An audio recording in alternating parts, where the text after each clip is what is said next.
Hello dears അങ്ങനെ നമ്മുടെ ഇഷ്ടമാത്രം പ്രൊമോല് ഇന്ന് ഭയങ്കര സംഭവബഹുലമായിട്ടുള്ള ഒരു കാര്യങ്ങൾ നടക്കുക കേട്ടോ. കാരണം എന്താ വെച്ചാൽ നമ്മുടെ ഇഷിത ഹോസ്പിറ്റലിൽ വരുന്നുണ്ട്.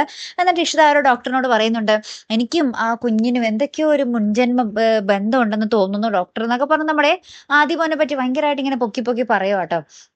അപ്പൊ ആ ഒരു സമയത്ത് നമ്മുടെ ആദിമോനെ പെട്ടെന്ന് എന്തൊക്കെയോ ഓർമ്മ വരികയും ഹോസ്പിറ്റലിൽ നിന്ന് എന്തൊക്കെയോ ആ ഒരു കൈച്ചെയിൻ നമ്മുടെ ഇഷിത ഇട്ടുകൊടുത്ത കൈച്ചെയിനൊക്കെ വലിച്ചൂരി കളഞ്ഞ് ഹോസ്പിറ്റലിന് പുറത്തേക്ക് ഓടി പോകുന്നൊക്കെ ഉണ്ട്. ഏറ്റവും വലിയ കാര്യം എന്ന് വെച്ചാൽ അവിടെ സെക്യൂരിറ്റി ഒന്നും ഉണ്ടായില്ല. ഒരു പേഷ്യന്റ് ആണ് ഇങ്ങനെ ഇറങ്ങി പോയിരിക്കുന്നത്. ആ ഒരു ഉത്തരവാദിത്വം ആ ഒരു ഹോസ്പിറ്റലിനും കൂടി ഉള്ളതെന്നുള്ള ഒരു കാര്യം അത്ഭുതം തന്നെ ആട്ടോ. എന്തായാലും നമ്മുടെ ആ ഒരു ആദിമോൻ പുറത്തേക്ക് ഓടി പോകുന്നുണ്ട്. ശേഷം എവിടെയോ പോയി ഇങ്ങനെ പേടിച്ചിങ്ങനെ ഇരിക്കുന്ന ഒരു രംഗം നമുക്ക് ഇന്നത്തെ പ്രൊമോയിൽ കാണുവാൻ സാധിക്കുന്നുണ്ട് ട്ടോ. അപ്പുറത്താണെങ്കിൽ നമ്മുടെ രചന നമ്മുടെ ആകാശിന്റെ അടുത്ത് ഇങ്ങനെ പറയുവാ, എന്റെ ആദിമോന്റെ തിരോധാനത്തിൽ ആകാശിനും പങ്കുണ്ടല്ലേ എന്നൊക്കെ പറഞ്ഞ് ഇങ്ങനെ കരഞ്ഞുകൊണ്ടിരിക്കുന്ന കുറച്ച് രംഗങ്ങളും തന്നെ കേട്ടോ.